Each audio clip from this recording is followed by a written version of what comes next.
je n'ai jamais vraiment rêvé d'avoir une histoire d'amour d'une vie.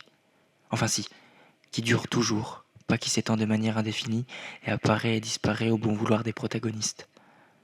Cela dit, quand Beko prononce « Je reviens te chercher », en ramenant avec lui les regrets, les douleurs, les rancœurs et les pardons qui n'amènent qu'à la paix quand l'amour n'est pas mort, c'est délicat, et ça donne envie d'être vécu.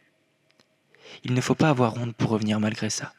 Il ne faut pas avoir de morale, d'orgueil, d'amour-propre, pour avoir l'audace de convoiter le culot d'une manière aussi frontale.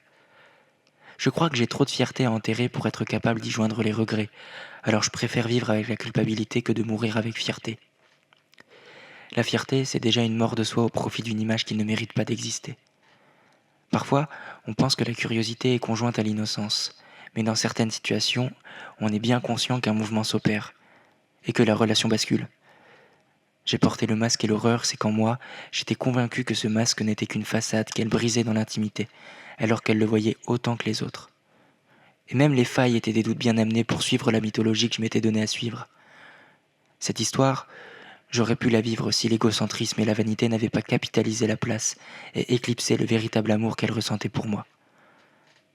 Elle m'aimait, et j'aimais qu'elle m'aime pour ce que je n'étais pas.